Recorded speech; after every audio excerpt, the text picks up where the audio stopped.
Hey everyone, it's Coach Sean, and today I'm with Jared Walsh of the LA Angels. Jared, thank you for coming out. Thanks for having me. Today we're going to be going over our new resistance bands, okay? These come in different resistance levels, from our green band, which is a 5 to 15 pound resistance, all the way up to our purple band, which is 50 to 125 pound resistance, okay? Depending on your strength level, that'll depend on what resistance band you'll be using, okay?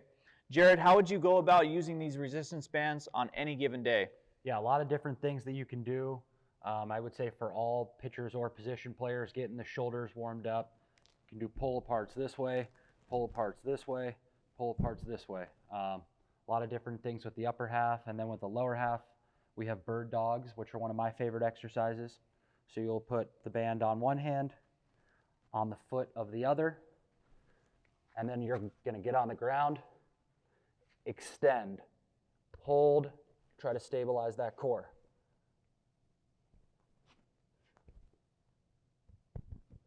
And then we'll switch and do it with the other hand and the other foot. Okay, let's show them a couple of the band pull aparts as well, okay?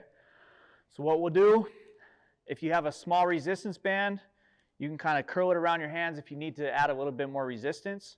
The big thing is making sure that our scaps are pinched back. We want to make sure that our wrists are in a neutral position. You don't want to get your wrists curled like that, because then it takes all the tension off your back, okay? Keep your wrist in a neutral position, and we want to pinch our scaps. So everything in the back right here, pinching our scaps. Nice and resistance, just like that, okay? Let's show them.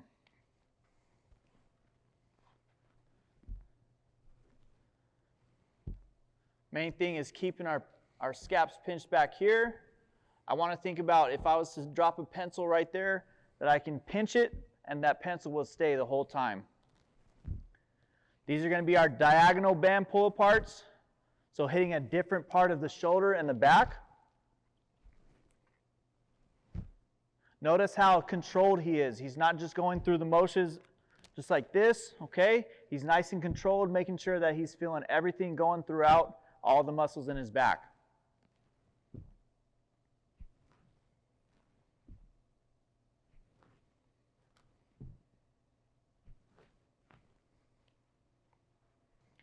The next one that we're going to get into are good mornings, okay? What we want to do is place the band under our feet. We want to pull the band up over our neck. So it'll be resistance right there. Now, keep your back straight, and we're going to move forward. This should really feel in the back of our hamstrings, okay? Nice and controlled down and coming up. Control down, come up. Again, depending on your strength level is going to depend on what resistance to use. I do recommend starting at the smallest resistance if you've never done these before, and then moving your way up.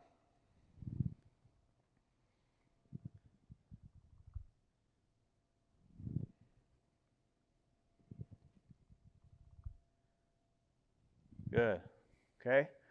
Another exercise that we can do with our band at our feet are going to be upright rows. Okay, again, trying to focus on our shoulders, get our shoulders activated. From here, place your hands together, and we're going to pull up.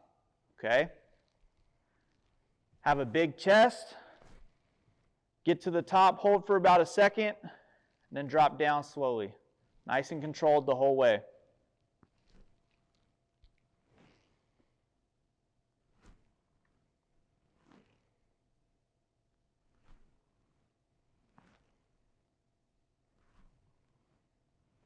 Good. Again, one thing that we can do with these is that we can also shorten them a little bit. So if we pull them over, now it's going to be a little bit shorter of a band. One thing that we're going to have Jared do is side shuffles.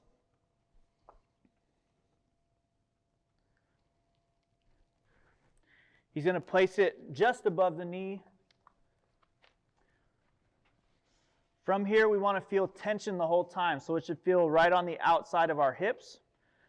Keep tension, and we'll slowly start to shuffle from one side to the other. Go 3 this way, 3 back the other way.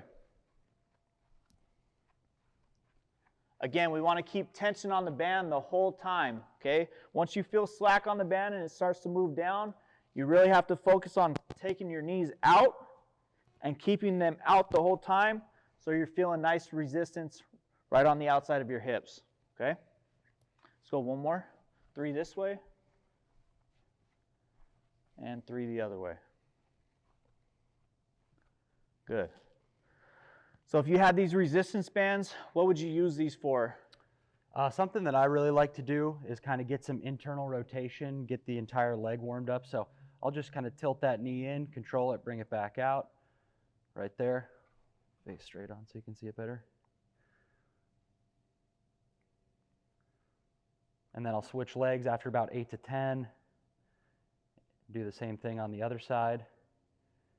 And it's not a ton of weight, but you'll feel your glutes warmed up, your ankles, your knees, all the things that we need if we're going to hit or throw. Would you say this is a good tool to use before or after you work out? I don't think you could go wrong either way. For me personally, I think it's a great warm-up. You get all the muscles moving that you need, but I think post-throwing, post-hitting, I think it's a good decision too. All right, good. That's going to be the end of our resistance bands.